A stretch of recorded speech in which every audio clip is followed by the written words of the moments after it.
Bonjour tout le monde. C'est vraiment une joie pour moi d'être avec vous ce matin encore pour une nouvelle petite impulsion que j'ai titrée Il est bon d'attendre. En fait, ce titre est tiré d'un verset du livre des Lamentations où l'auteur dit Il est bon d'attendre en silence le secours de l'Éternel. Et je crois qu'avant tout, ce verset veut être un encouragement pour celles ou ceux, peut-être qu'il y a des hommes qui nous écoutent aussi, qui sont en train de vivre des choses difficiles dans leur quotidien. Parce que ce verset contient une promesse extraordinaire. La promesse, c'est que il est certain, il viendra, il arrivera, le secours viendra, il vient de l'Éternel, même si parfois on ne pense pas qu'il viendra de cette manière-là. Il viendra. Et aujourd'hui, j'aimerais bien qu'on se focalise sur la première partie du verset qui dit « Il est bon ». Il est bon d'attendre parce que je crois que c'est une clé pour bien vivre et pleinement profiter de ce temps de l'Avent. En fait, je crois que le pire qui puisse nous arriver dans notre vie ou qui puisse arriver à des gens autour de nous, c'est de ne plus rien attendre. Parce que ne plus rien attendre, ça veut dire ne plus rien espérer. Les gens qui n'attendent plus rien attendent juste encore une chose, c'est la mort. On le voit malheureusement parfois dans les maisons de retraite. Des gens qui sont juste encore là, qui n'attendent plus rien de leur journée et plus rien de la vie, si ce n'est la mort. C'est terrible. C'est signe de découragement, de dépression, d'abattement. Eh bien non, aujourd'hui, nous sommes invités à relever nos têtes et à écouter ce que ce verset nous dit. Il est bon d'attendre. Si vous en doutez, souvenez-vous quand vous avez eu des enfants en bas âge, ou peut-être vous avez des petits-enfants, et quand ils attendent quelque chose. Regardez-les se réjouir et attendre Noël qui vient. Ou encore la neige qui est tombée dans certains départements cette semaine, comment les enfants l'attendaient parce qu'elle avait été annoncée. Ou encore simplement leur anniversaire, une fête, un dimanche, ne serait-ce que papa qui va rentrer le soir du travail. C'est extraordinaire de voir leur joie et leur excitation. Il est bon d'attendre, nous dit la parole de Dieu. Mais en fait, qu'attendons-nous? Et je crois que c'est une bonne question qui mérite qu'on s'arrête un tout petit peu. Qu'attendons-nous? Le temps de l'Avent, c'est un temps d'attente. Mais c'est surtout une invitation, je crois, à nous recentrer sur l'essentiel. À recentrer notre attente sur ce qui est bon et sur ce qui va nous procurer du bien. Et pour le découvrir, l'auteur des Lamentations nous dit « Il est bon d'attendre en silence. » En silence. Oh, je sais que ça, c'est un exercice difficile pour beaucoup d'entre nous. Car souvent, avant rime, avouons-le, avec course, stress, préparatifs, achats, petits gâteaux, cadeaux, repas, quoique cette année, etc., etc. Alors que ça devrait être justement un temps de joie, un temps de réjouissance, un temps de douceur, un temps d'espérance renouvelée aussi. Même si, c'est vrai, cette année, c'est un temps très particulier à cause du Covid-19 qui nous accompagne toujours encore et qui génère un certain nombre d'incertitudes et voire d'inquiétudes et de craintes, surtout parmi nos aînés peut-être. Comment allons-nous pouvoir fêter Noël et vivre ces jours? Et surtout avec qui? J'aimerais nous rassurer aujourd'hui. Alors j'ai mis un t-shirt, vous voyez que c'est un t-shirt de Noël. C'est dommage parce qu'on ne voit pas le texte qui est écrit en entier. Il y a écrit « Keep calm, Christmas is coming ». Ça veut dire « Rassurez-vous, soyez calme, Noël vient ». Et c'est vrai, quoi qu'il arrive les amis, Noël arrive et avec Noël, surtout Jésus vient. Jésus vient quoi qu'il arrive. Et la Bible dit même « Il revient bientôt ».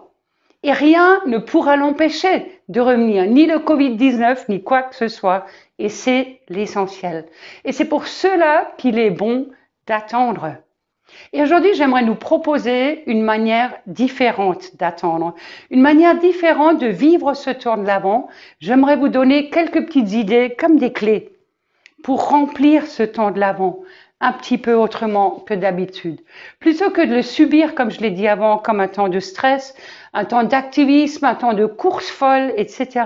ou peut-être un temps de crainte, si on essayait de le vivre autrement.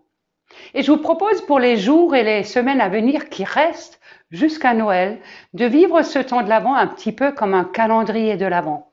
Non pas où vous recevez tous les matins un chocolat, quoique tant mieux pour vous si vous avez un calendrier de l'Avent et si vous recevez un chocolat tous les jours. Non, j'aimerais vous inviter à le vivre comme un petit peu un calendrier de l'Avent spirituel, ou plutôt que de recevoir quelque chose, je vous inviterai à offrir quelque chose tous les jours à Jésus jusqu'au 25 décembre. Un petit peu comme un cadeau chaque jour. Les exemples sont nombreux, je vais vous en donner quelques-uns. Pourquoi pas décider pendant ce temps de l'Avent, parce que c'est toujours pareil, c'est juste une question de choix et de décision. Souvenez-en, on l'a déjà vu dans les autres impulsions. Choisir et décider pour ma vie, qu'est-ce que je veux et comment je veux vivre mes journées. Donc par exemple, décider de lire la parole tous les jours, 5, 10, 15 minutes. D'accord? C'est l'occasion de relire un évangile ou même les évangiles. 15 minutes par jour, c'est pas grand-chose. Ou encore prendre une demi-heure pour tous les jours m'asseoir et juste chanter le Seigneur, le louer, l'adorer. Peut-être même danser pour lui, si vous aimez danser, pourquoi pas. Il m'arrive de danser dans mon salon. Et si vous ne savez pas chanter, mais je vous rassure, il y a des milliers et des milliers de chants sur Internet, sur YouTube qui nous sont proposés juste pour avoir un temps de louange avec le Seigneur.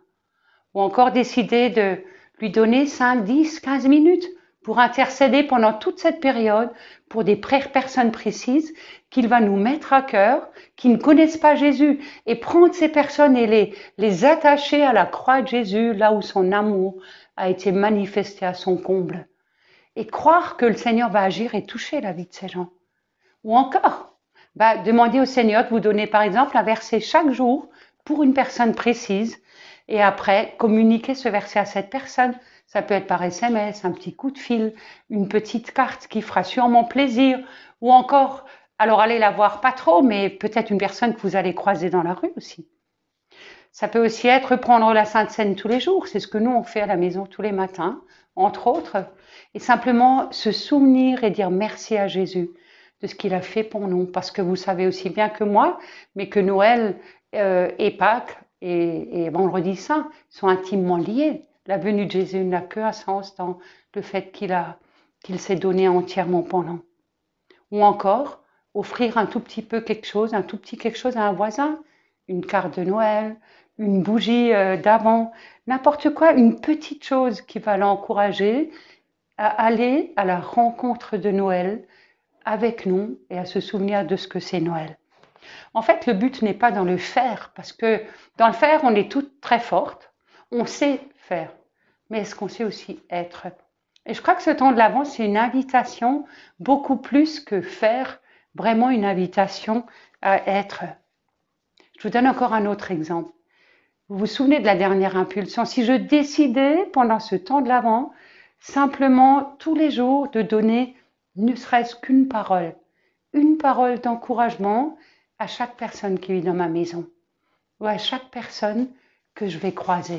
Ça peut être la caissière que je rencontre au supermarché quand je fais mes courses. Ça peut être le pompiste à la station-service. Ça peut être quelqu'un que je croise dans la rue. Ça peut aussi être mon collègue de travail et même mon patron, pourquoi pas. Ou encore un frère et une sœur. Je croiserai toujours quelqu'un. J'aurai toujours l'occasion de le faire. Une parole d'encouragement. Vous verrez que si vous décidez de le faire, parce que je vous rappelle que la clé première, c'est la décision. Si vous saisissez cette clé, les idées vont venir à foison. Et surtout, ça c'est extraordinaire, la joie va monter dans notre cœur. Je crois que c'est à chacune de trouver ce qui lui convient le mieux. Mais ce qui est sûr, c'est que, comme je vous l'ai déjà dit la dernière fois, ça va t'élever vers Jésus parce que ça va élever ton cœur vers son cœur. Parce que ça va te réjouir en fait d'avoir été porteuse de la lumière qui vient pour éclairer la vie de quelqu'un d'autre. Souvenons-nous, Jésus a dit « Je suis la lumière du monde ». Mais il n'a pas seulement dit ça. Il a aussi dit « Vous êtes la lumière du monde ». Et il a rajouté « Une lumière n'est pas faite pour être mise sous le boisseau, mais elle a été faite pour être mise sur le chandelier, pour éclairer la maison. » Et j'ose rajouter, pour éclairer aussi ceux que nous rencontrons, ceux qui vivent autour de nous, ceux que nos chemins vont croiser aujourd'hui. Et j'aimerais vous laisser cette parole. Je crois que c'est le temps d'allumer nos lampes qui brillent en nous pendant ce temps de l'Avent et d'être pour quelqu'un porteuse de l'espérance qui vient. Alors je vous souhaite un excellent temps de l'Avent et une excellente journée aujourd'hui. Soyez bénis et à très bientôt.